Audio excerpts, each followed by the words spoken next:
যে কীভাবে কথা বলতে হয় এটা আমাদের সবার একটা সাধারণ প্রশ্ন। অনেক সময় আমরা ভাবি যে কীভাবে কথা বলবো, কথা বলার সময় কী, কী বিষয় মাথায় রাখলে তার সাথে সুন্দরভাবে কথা বলতে পারবো বা কমিউনিকেশন স্কিলটা ভালো হবে। তো এক্ষেত্রে কথা বলার সময় যখন আপনি কথা বলবেন তখন ধীরে, ধীরে কথা বলবেন।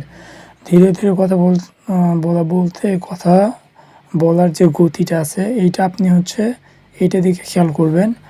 অর্থাৎ তাড়াতাড়ি আপনি কোনো কিছু বলবেন না। কথা বলার সময় ধীরে বলবেন, তবে আওয়াজটা যেন শুনতে পারে। আপনি যে কথা বলছেন এইটা যেন যার সাথে কথা বলতেছেন সে যেন আপনার কথাটা শুনতে পারে। আরেকটা বিষয় কথা বলার সময় মাথায় রাখবেন, যখন আপনি অন্য কারোর সাথে যোগাযোগ করবেন, একটা ভালো যোগাযোগ করার জন্য যার সাথে আপনি যোগাযোগ করতেছেন তার কথায় সায় দেওয়ার জন্য বা কথা বলার সময়ে আপনি হুম, হুম, হুম, হুম এমন করে কথার মধ্যে আওয়াজ করবেন না। হ্যাঁ, ও মানে কথা বলার সময় যে টোন একটা আসে যে এখন কী বলবো, এখন কী বলবো, এই যে এইটা যে একটা চিন্তা থাকে বা একটা ভাবনা থাকে কথা বলার সময় এমন হ্যাঁ, মানে অতিরিক্ত শব্দ কোনো উচ্চারণ করবেন না।